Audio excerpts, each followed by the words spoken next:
from Lulu against a team comp which does not have the same. You know, Renekton is really going to struggle into the Orianna Ball. It's going to really struggle into the Searing Charge and everything else coming out from Bifrost. I think Bifrost have come out with a massive front-to-back advantage. That's what you love to see out of a final pick there. Solid draft strategy that's come out well. Of course, it's all well and good having a perceived advantage from the draft. You know, definitely well argued there by both Trouble and Nightmare now, but I just steal other people's analytical points, you know. Have set themselves up with a very early level 1 bush bait with the Nautilus, but decide they're not going to find anybody, will drop a ward, and that will be all said and done. Okay, so this is one of the ways, again, that I appreciate that some of these teams are willing to try something at level 1, because particularly when you are trying to play against a hook support, when you do have, you know, this tank first enchanter bot lane, those level 1 kills can break the spine of what you're trying to do in the laning phase. Now, what I'm interested in now is, so this is actually something, a great series of videos came out about this around Worlds, about how do you jungle path around tank versus enchanter in the support matchup, and what do you do as junglers at that point? What you can see here is C-Boy is also pathing from top to bot. From the looks of it right now, Taxa tried to do the same. Because you're matching your jungle pathing, it's going to be harder for Astralis to buy a free reset for this 2v2, which is probably not going to go as smoothly for the Nautilus as Astralis would really want them to. So I'm really interested in seeing how quickly and effectively Taxa and C-Boy can get down to that bot lane and leverage advantages or try and mitigate that. All right, time to check back in on that. About 2 minutes time, I suspect, maybe even shorter, depending on how aggressive some of these junglers want to be with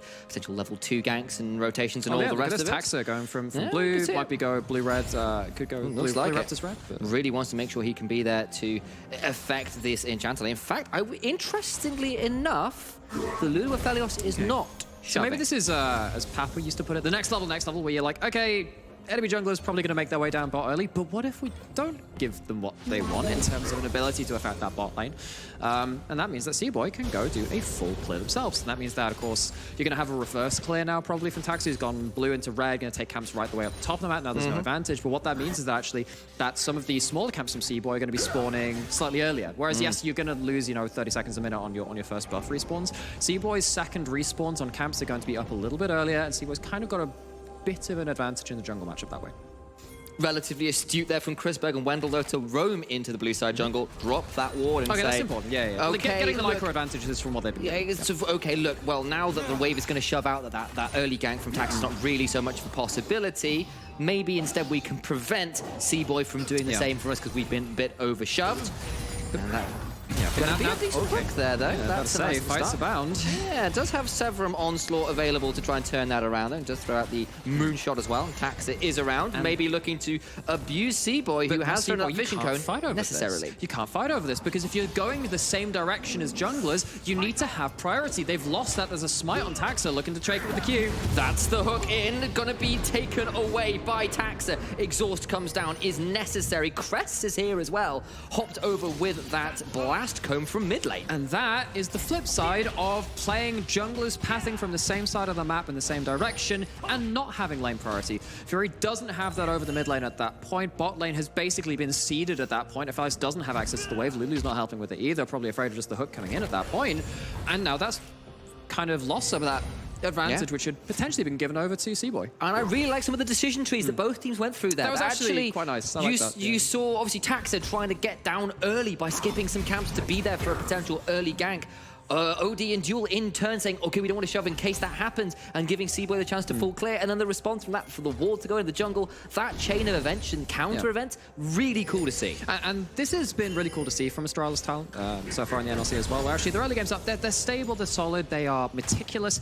The problem is when they get into that mid game, and they don't necessarily have the leadership that they need to play make their way through to a victory. We did, after the first week, call both of these teams part of, you know, our Elite Four. Now those lines are very much blurred, it's not nearly as simple as that, but both of these teams are looking to solidify their trajectories towards the top, or stabilize in the case of Astralis, as they did kind of get knocked down in that second week. Now, coming into this game, I have to say that I thought Bifrost were looking like the more exciting team. They were playmaking a lot better, but immediately off the bat, Astralis seemed to have a cool head on their shoulders, at least for this early game so far. And then let's see if they can continue that over to a mid game and try and mitigate some of Bifrost's playmaking ability. Indeed, and I think probably at this point it is worth having that chat again, because Astralis went from 2-0 to 2-2 last week. It was not pretty. Bifrost at 3-1 have dropped a game to, I believe it was X7. I think it was who they lost to. Excel. Excel. Sorry, to Excel. There you go. That was the Diana Yasuo combo into the ill-fated Vladimir Gwen. That was a really good Thank you very much, as Shikari throwing out some nasty damage into that wall now. A little bit shy on mana as a result, but does force the reset. But either way, Astralis desperately wants to bounce back. From Cress. And indeed, Cress has got a good wave position to continue punishing there, and Fury has got to flash away there. And this is a lot better from Astralis, considering the last week was slow. It was it looked a little bit aimless at points. Much better stuff thus far in this early game. Bit of a bounce back from an unfortunate week 2. So Fury tried to at least hold into his flash as long as possible, and sadly has to use the wave, of course. The Nautilus comes through with the auto attack, and that hook around the minions. I mean, curve the bullet's one thing, curving a giant old anchor. We've seen that many times in League of Legends. And Wendell, who has been, I mean, I remember actually one of my very first casts in the UK scene was when he was back with the artist formerly known as Wendell Bow in the NLC Full Open a season or 2 ago, and he was absolutely diffing supports back then. Good to see that he still got that upper level available, but as I say that, might be running into a C-Boy. Yeah, C-Boy was debating going over the wall there, but actually Wendell is quick enough on the retreat. Of course, did still have the dredge line to pull their way out to safety. So at this point, you're now looking at Odi and Dual, who did lose a bit of prio, which then flooded back over into C-Boy, but they've managed to stabilize. They're still relevant. They're laning well. Once you get level 6 after that point, I find it quite difficult, is the Nautilus side of that, to really land a lot of kills. You're likely to take a lot of damage at that point, just like Shikari is getting wailed on by Carlson. Does still have the teleport and has yet to really back, of course. It does get to build a lot of his items in lane. Picked up that Bramble Vest nice and early, but will now be forced to reset with the health bar so low down.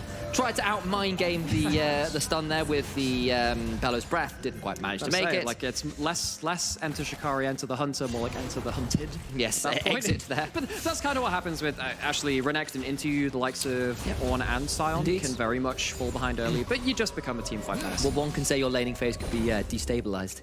Okay, see, the thing is, I know that band really well and I really like them. But no one else will. But no one else will. It's for about, like, I don't know. Yeah. Similar, a little bit post-pendulum, if you to date it by Goldberg references. And of course, it's worth referencing Do we have Goldberg. to have like a new dating system? It's Yeah, like referenced by, like, do you know Pendulum? Yes or no? Do you know it's we've gone from yes like or AD no? or CE or whatever to just AP, which is going to completely after Pendulum.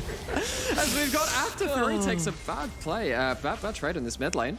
That gets out alive. This is a very kind of Doinby kind of maneuver where you ult for pressure in lane, not for kill threat. What this means is that now Cress has complete control over this lane. Wendell is back again, doesn't have the flash, but doesn't need to hold Fury to account. I got a little overexcited. I thought Fury might keep wandering up towards the river, and I thought Taxer and Wendell went, that could be a mistake, especially considering Rift Herald has just spawned, and with the early pressure granted by use of some of those trades, Astralis feel happy to start this one up. But Fury is not here. Again, that trade with the Chaos Storms actually going on. Fury's not here for a shockwave. This is going to be a bit of an awkward one. Flash out. C-Boy is going to get away, but that is some possibly missed time stuff. But actually, C-Boy's going to get in range, going to get the sun up as well. Now Taxi's trying to get escape. That's a lot of damage. Tax having to flash away. Wendell doesn't hit the dredge line of the wall, and the shockwave after makes it a 1-for-1 duel. Now coming up as well. The Super Mega Death Rocket goes wide. Wendell so low. Shikari secures a double for Fury as well. Now Carlson might go over the wall trying to continue a stun. Duel is there in the background. Remember, there is no wild growth. Shikari has a shield. It will not be enough. And now Duel is in danger as well, made to flash away. It's, I believe, a 2-for-2, all things said and done.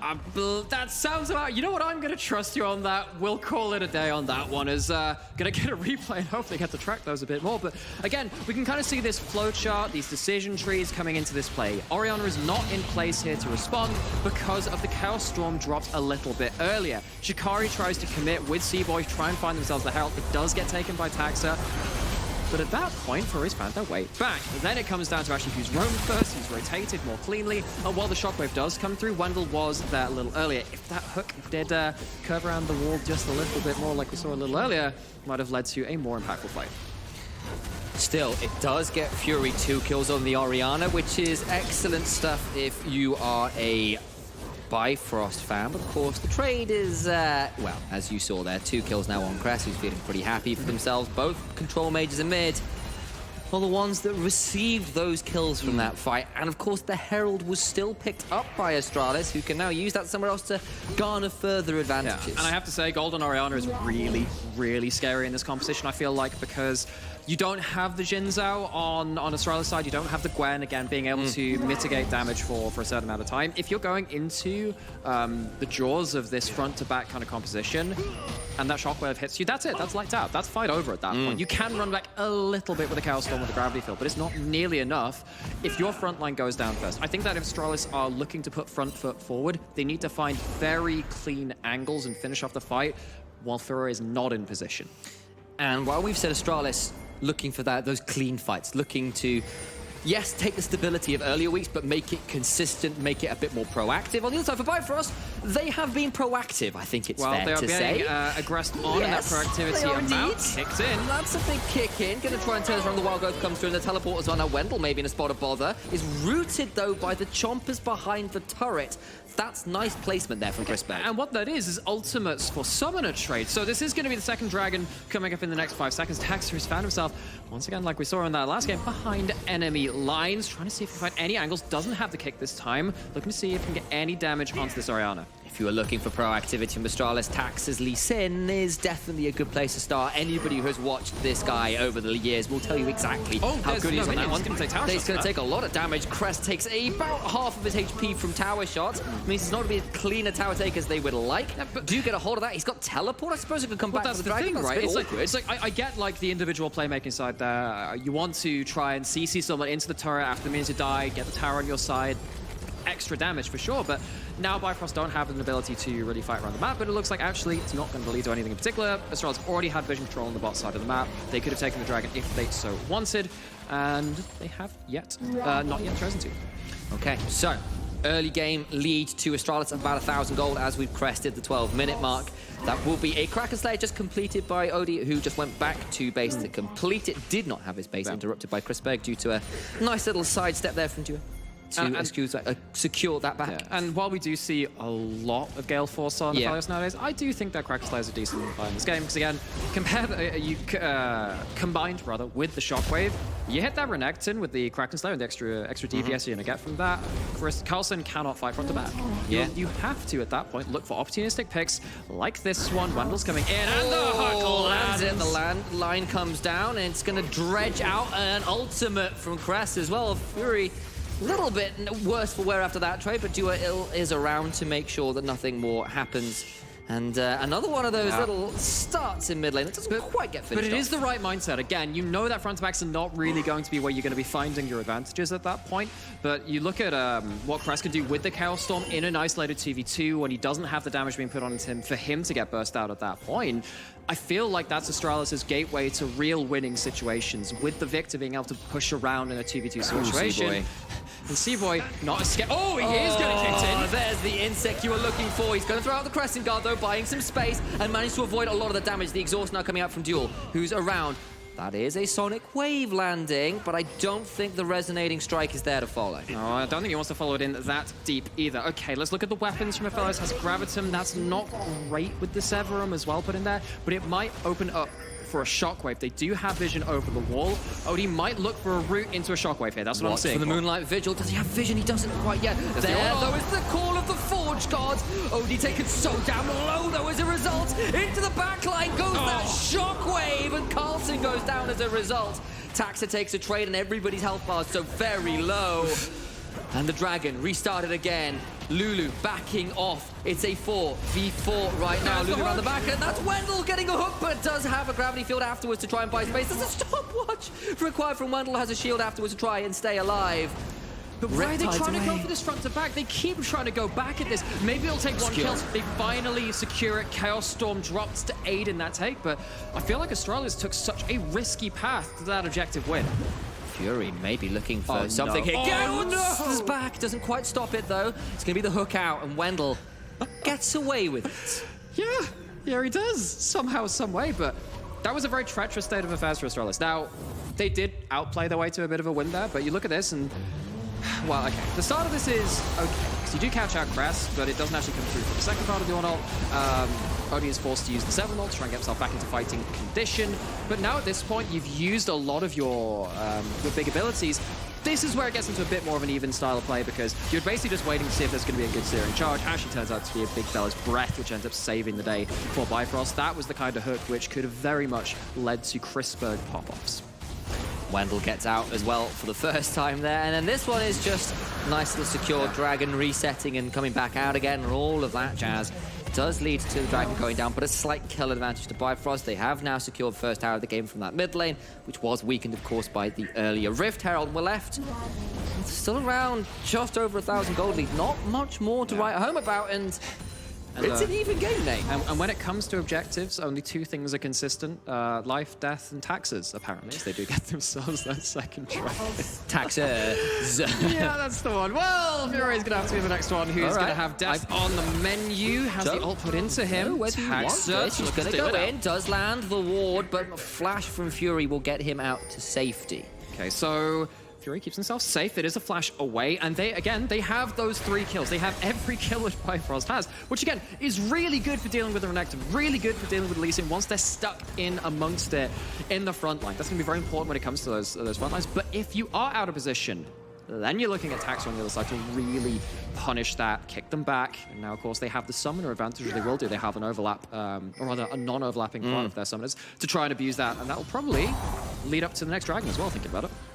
Okay, so here we are with that same gold lead, with that same state as it is, with a relatively even side of scaling, with the reminder that Ornn and Lulu get scary as the game goes on. But of course, you've still got a Victor, you've still got a Jinx, and easy ways to set up fights for them to play people. In an ideal world, I look at Bifrost comp and I'm like, yeah, you don't beat them in a front to back. However, as we found out, in most games of League of Legends, it's probably not going to be an ideal world. One misstep, one good hook onto an important target, while the Orianna is not available. Ooh, we get the picture in picture. And suddenly you're starting to question things because Jinx starts popping off. All it takes is one big mistake, and Bifrost might find themselves staring down the barrel of a defeat, bringing them level with Astralis in the game, in the standings as well.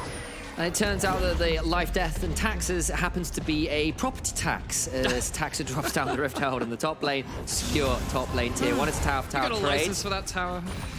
No, apparently not, because Rift Herald knocks it down. It's demolished. It's against building code, apparently. This very aggressive eviction notice in the top lane. Get out of here, Shikari. Yeah, like he might be a forge god. He might be a god in general, but he's not allowed. Well, maybe he forged his paperwork. It's actually what I... The forgery god, yes, I see. It's what I call Silas stealing one on a bit of a tangent. It's called the forged god. Call of the forgery god, yeah, I agree with that, yeah, that's fair. And any other implications therein. Anyway, so getting ourselves back into the map, it is going to be a little bit more of a slow burn. Again, neither team wanting to show that kind of inch where you can take off that whole arm, set it in the last cast, and Quix has absolutely agreed with that in the post-game interview as well. So both these teams trading waves, look to see if there are any advantages to trade across the map. Gold slightly in favor of Astralis, but it is not completely out of reach. Of course, it's actually pretty close on that front. And now Bifrost looking to probably not want to give up that Ocean Soul point. As much as I don't think Ocean Soul is that great for Astralis, I think that their front line is likely going to die before that happens, because you don't have, again, like a Zhense ult to keep healing himself up in, because you're staying alive for a longer period of time. It's still not something you want to give up. Absolutely not. And of course, we did kind of say, or, you know, my analysts in general, one on the desk and one on the we'll one on the cast here with me. Yeah, you can but we're both pretty adamant. You and Trouble were both pretty adamant that actually but you can't get really good option. But you can't get picked off like that. Exactly. Back over the wall he goes with the audacious charge. Has got the crescent gun as well, and maybe that's too far away. Taxa has to flash out. Knock up comes through from the Call of the Forge God. No forgery about with that one. It is a complete official original Ornn ult. And Taxa is left very low with 10 seconds before this dragon. Wendell gets to hook out. He's managed to get away with it again. And actually, it's Bifrost to have the inside track here into the dragon. On a flank. Again, multi-angle fights do not suit Bifrost. If Carlson can stick to the flank, that's important. A lot of ults got used, but Shockwave wasn't. Moonlight Vigil wasn't as well. Plus, Odie has perfect peel back and reset auto combos. It's the Crescendo, it's the Calibrum, it's putting out turrets, it's putting out DPS. Carlson's on vision. Taxa has had no camps to heal off. He's still at 20% HP, but they're going in anyway. Seaboy, so low. Carlson is polymorphed. He's exhausted. The Shockwave hits too, but nobody yet is dead. dead. The Dragon's down to 2,000 HP. The death ray goes wide. Bellows breath from Shikari. Then that will be the Dragon. She's got into that Moonlight Vigil empowered. Gonna try and get some more. Moonshot goes wide. And that will be the end of it. No one is dead, and the Dragon goes down to Bifrost. But you can see how hard a game it is for Coulson, this Renekton, who's so used to being a power pick in this current meta. And the top lane state of affairs cannot breach the bulwark of Bifrost's front line. It's just not happening. He finds an angle, but the ultimates aren't there to follow up on it. They try and find something before the fight starts in earnest, but Astralis cannot land the necessary damage onto the key targets. And what is it? You got this giant primordial divine dinosaur in the name of Renekton who looks at Lulu and gets turned into a small magical rabbit for a solid 2 seconds there. Then gets exhausted. It's like, what do you do? That sounds like a future like animated movie. Like probably. And I can see that. I feel DreamWorks taking notes right now. Oh gosh, you can call us later. IP and all that other stuff. So anyway, waves being hoovered up across the map yet again. We have Aphelios stationed in the mid lane, and one thing that's kind of just happened ever since probably like Season 10 is AD carries just being stationed on mid lane duty for, well, just ad infinitum. In Season 9, we had a bit of Kai'Sa, Xayah kind of going off the side lanes and pushing that out. Just having your support and AD carry being able to get to the fight so much quicker has been the name of the game for the last couple of seasons. And it feels like, as much as Chrisberg is waiting for that one moment, he doesn't have much agency himself to make that happen right now. Whereas Aphelios on the other side, as much as I do think that Jinx is overall a good pick into Aphelios has the agency right now, depending on the flavor of weaponry he's got. Okay. 1 level off ornaments as well for Shikari. That is another massive increase in gold value. You know, as I well. just forgotten about that. I was like, wait, that makes it even worse. I am pretty sure I've got most of the appropriate ornament names down. Well, we're looking at probably the Deicide, would it be, for the Kraken Slayer upgraded? It does that. Deicide is from Divine Sunray. Wormfallen Sacrifice is what it comes through. That's a very fancy noble name. I like that. God damn it, I know some of the ornaments, but not nearly enough of them. As Bifrost, know the name of this game, though, is apparently mid-priority. We have Dragon not quite up yet, Baron on the table, and Vision of Baron all over to Astralis, but what you can do is hold Astralis accountable by saying, we're going to go push into this mid lane. You can't go start Baron, but they can land a hook. Oh, that's the hook they were maybe looking for, but out comes the Whimsy trying to buy a bit of space. Turnaround damage from Odie is disgusting, because of course that's a Glacial Nautilus, not an Aftershock one, and takes a lot of turnaround damage for the temerity of hooking Lulu. Okay, you're gonna have to explain to me what temerity means, because I know a couple of words, but that one's new to me. Temerity. Yeah. It means a few things depending, and I believe in context it's sort of like the audaciousness effectively. Oh, okay, cool. Well, that's very relevant to that. And look at the audacity of Fury pushing up in this top lane. The temerity. Oh dear, yeah, that's unfortunate. How dare he go that far? I'll double check the official definition. I'm pretty sure I'm okay with that one. Someone might have to check me in chat. Who knows? And we can definitely not have to double check what was used in that confrontation. Though Shockwave leads to nothing, Flash taken out again, and so once again we're going to have summoners not overlapped for important objective fights. So Fury going to be sat there without Flash, without the ability to reposition or escape some kind of very dangerous CC. Chrisberg hoovering up that farm as well. Of course, junglers at this point have to forfeit a lot of their camps because these carries really want their next damage items to be able to have that extra arm and a leg up in those front-to-back fights. For your edification, my friend. I don't know what that means either. It means temerity specifically, not edification. Is excessive boldness or confidence. Huh. Cool. Semicolon. I appreciate that. Audacity. I like how that's part of the official definition. That's how slow this game is. If you wanted to realize that I had done a lot of English degrees. But I had my physics moment earlier on. You get to showcase. So if you're a higher level, I won't start speaking like Old English or something. That's not very helpful for like making sure everyone can understand what's I going. summon all the present to a fight around the dragon pit. In the next 43 ticks of the candle. 43 ticks of the candle once the wick has burned down. Death lasers flying. We've got the weapons being cycled through for Odie as well. At this point, when you have 2 items, Infernum, you hit it onto a clump. Well, that's going to do damage. Remember, the more targets you hit on it, the more that the splash damage overlaps onto everyone as well. Caliber, we talked about how that helps with your big range advantage, but that's just been cycled through. Lower range from Odie potentially allows an option for Astralis to go into that more again. Hook lands, but it's a Bellows Breath. Bellows Breath into a searing charge gets Shikari out of the way. Now to see whether Carlson, off vision, on this flank, can find the appropriate targets. Watch Wendell, he's got flash. He could also in the look for same something. spot again. Duel might be stepping forward, they've spotted him, but here comes the call of the Forge God. He's knocked away, that's a massive knock up to Wendell, has taken so low, but Chrisberg firing into nothing right now. The hook goes wide as well. Carlson is still there on the side of it. Wendell down to about 20% HP. Polymorphed again, the dinosaur becomes rabbit, and he might be a rabbit dinner. That's so much damage from Inferno. Flash away from the Moonlight Visual prevents the spread over. Fury has no shockwave, there's no ultimates at all on the side of Bifrost. Okay, that was a clutch flash from Wendell. That would have been instant death for that four-man group. Dragon's still alive. Carlson still on the same damn angle. He is, but remember, there's still a Chaos Storm. There's still a Super Mega Death Rocket. There is still a depth charge from Astralis, but the heal has to be used to get a massive damage back. Jinx gets one. Victor gets another. Taxa goes in, and it's not life that's a surety. It's only death right now.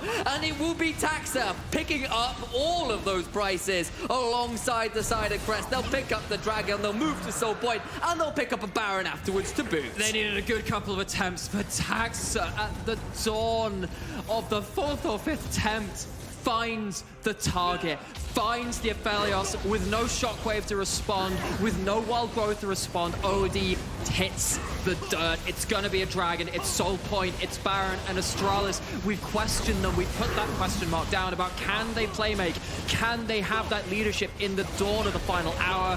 And at this point, the answer was a yes. They get 5,000 gold pre-Baron. They manage to recover what was bluntly a very poor week 2 by the standards that this org had set up. Look at the names on this roster.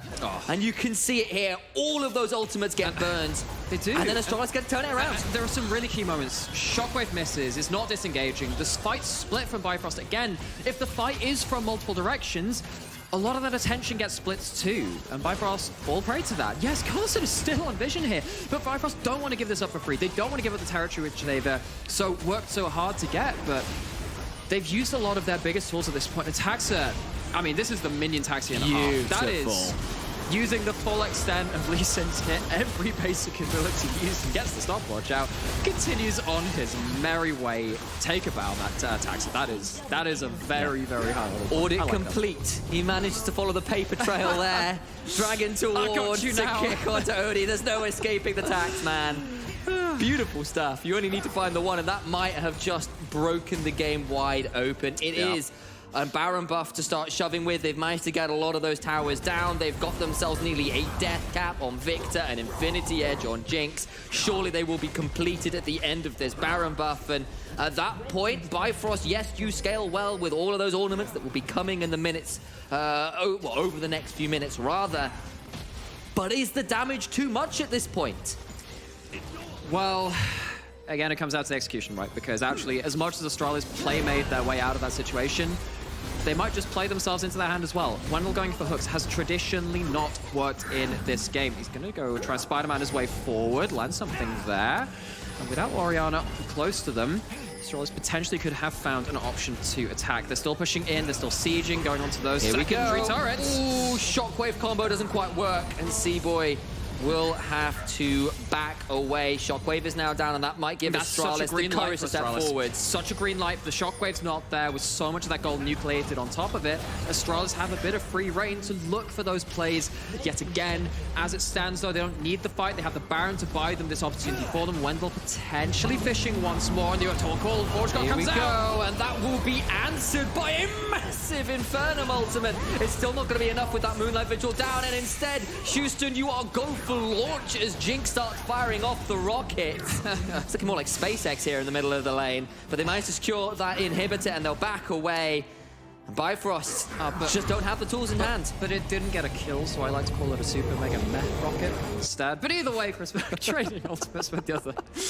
I've got a lot of those today. I should probably tone this down. Okay, well, you know what? That's a conversation to have. Super mega mild damage rocket. You lose like 20% of your HP, you know. It's not death at that point.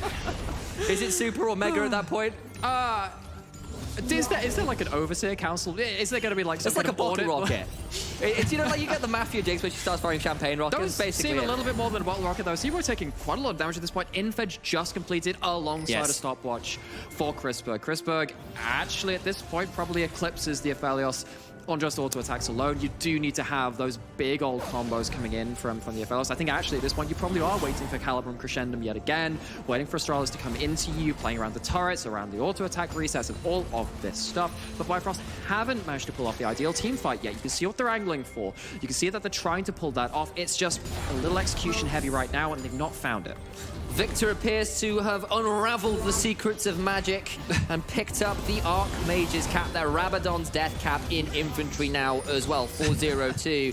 Not quite level 16, but that's surely around the corners as well, and that's going to start stinging a lot. Did he just walk at them aggressively? I think Wendell just walked at them aggressively. Either way, teleport and response free, wanting to be part of this mid lane shove. Carlson on the flank, potentially looking for another fight. C-Boy who gets hooked, going to get pulled back out of there, and we've got ourselves 20 seconds less, 15 now, until this Ocean Soul fight. Astralis secure as they have Ocean Soul. They've already got the gold lead. That would be nearly lights out. That'll be Shirelia's pop.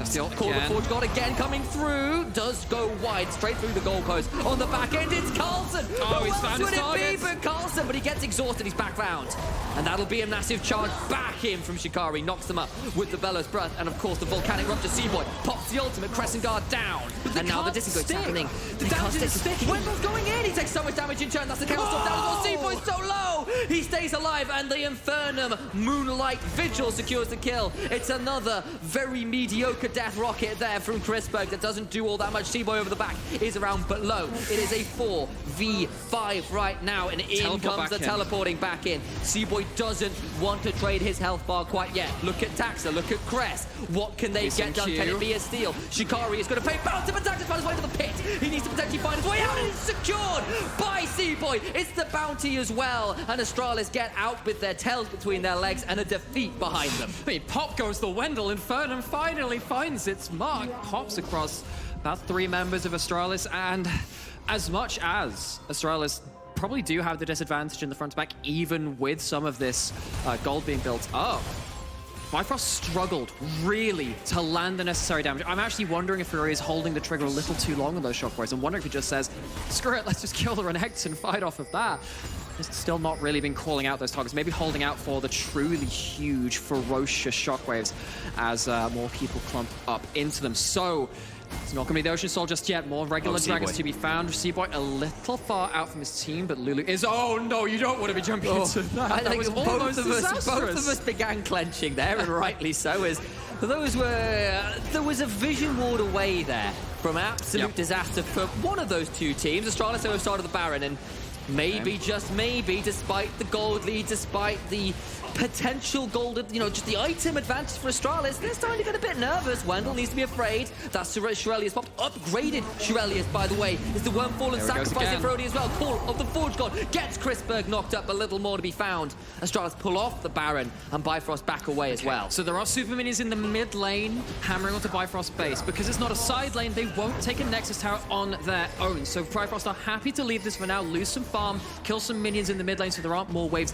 stacking up into it. But Bifrost are finding it really, really hard to enter the river. They normally want to do that through this larger entrance just down to the south here on the screen through the river brush, but they're trying to do it through the choke point. Chrisberg is seen as a ward over the wall. They have vision on the objective. They know it's not going to be started, and Bifrost managed to find a tenuous balance which stops Astralis taking an objective or taking a fight. You saw every member of Bifrost suddenly turn towards that river wall, just on the off chance Chrisberg walked by that way to get to mid lane.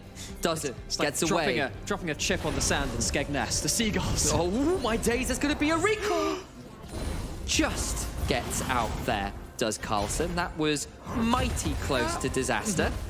We've said that a couple of times on the inside. It's been very close. There's been some serious vision games going on. And once again, if Astralis were to win this, it turns around some of those narratives we had from week 2, which turned around from week 1. They have to solidify their trajectory one way or another. Bifrost looking to push up further and further, but they have to get through Astralis, go up to that 4-on-1, beat those big boys at the top of the table. Taxa going forward again, taking a lot of damage from Odie, who has that upgrade, has the Wormfall and Sacrifice, has 3 items. These AD carries are ready to rock and roll and rule the team fights. And I have to say, I'm getting nervous for Astralis. It's happening again, Nymera. It's happening again.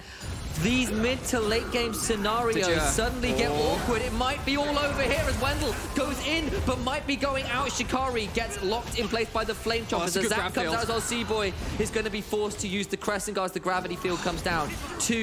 Big ultimate down from C-Boy there. So again, it's just so tenuous. No one can really finalize the kills. There's enough sticking power between shields and mobility and the summoners which haven't been blown. Neither of these teams are willing to commit to a pick even, because they don't want it to evolve into a full 5-on-5 when they don't have full information. Players are so tenuous. So tenuous, so tense.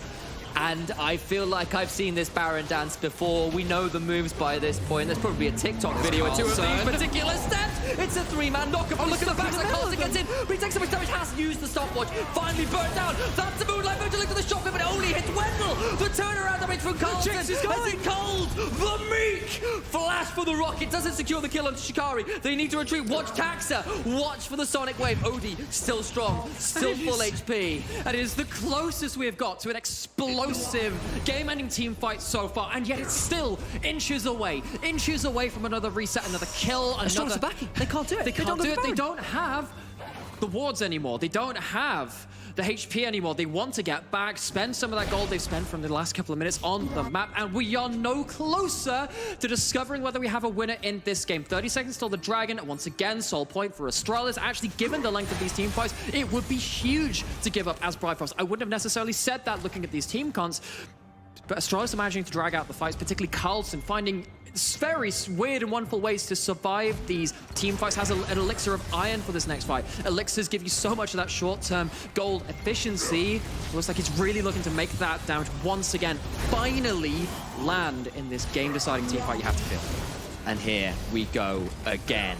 Ocean Soul fight Mark II. Shirelius is popped. Dragon gone down to about 5,000 HP. Wendell is into the back end. Joe, stop it, Wendell's just gone. Here comes Shikari into the backside. Ocean Soul is simply good, but can they escape with their lives? They need to escape. C-Boy is kicked away. Goes down, Taxa gets it. Now the jungler is dead and it's a 1-for-1. Carlson, with the Dominus running, goes over the wall with the slice. And Bifrost just don't get the timing there. They arrive to the objective late, and I mean, Hero Wendell there gives his life in the line of duty there to just buy some time. Bifrost don't manage to get to the objective. Odie doesn't get set up. They're finally gonna take a mid-turret. That's their That's the second tower of the game at 37 minutes. But they've not been allowed to walk up. They don't want to walk into, again, multi-directional fights. The Q lands onto Odie. That is scary. You do not want to have Lee Sin wailing on your AD carry, but luckily, Dragon's Rage not available at that point. Astralis once again force the issue in the mid lane, trying to get that priority. Then they're kind of giving up on this, one of the easier ways you can get a path through to Baron, where you shove it right into the inner turret kind of zone, and then you can walk through the red side jungle, but they've gone onto the Baron nonetheless. Shikari has ult again. Let's see how early he pulls it this time. Scream if you want to go fast, because here we go again. Odie! One Sentinel turret. And again, that is the weapon combo that Astralis cannot fight into. Odie, if he has the green and the white, has the Caliber and Crescendum, it allows you to very artificially extend your range around your turret. It is disastrous to fight into with all those auto-attack resets, and with that, they're going to go onto the Baron themselves, but Taxa is around. He's lurking, blood's in the water. He has vision. That's secured! But now what about the fight? Taxa is dead to one for none. Right now, Crest has to go golden. Odie has every chakram available. And he's going to back out of the Chaos Storm. Look at the damage from Carlson. He goes down. C-Boy survives. Wendell and Chris Beck alone against the world. Shikari goes searing forwards. Wendell needs to Spider-Man further. He'll get slowed by a Volcanic Eruptor's Fury. Flashes for the command attack. Dissonance. Stopwatch will buy no time at all. C-Boy shuts it down, and Astralis, not again. Surely not again. In the late game scenarios, they're about to lose, maybe. They just... Okay, what happened there was a teleport to the mid to try and buy something on the way. Wendell understands if the wave gets to the tower, that's it. That's lights out. That's 2 and 3. That's Bifrost shooting ahead of you. That they have another teleport. They have another minion. They have another wind. They might do. Look at the death time as Crest will be up in 10, Carlson in 15. But Chrisberg critically isn't up for another 30 seconds. Taxa goes in. He kicks away the AD carry, but he's now out of it. He's used the Dragon's Rage. The towers are gone. It's so late. There's so much damage. The shockwave onto Crest. And Bifrost do it again. into it again, and Astralis, they look cleaner than last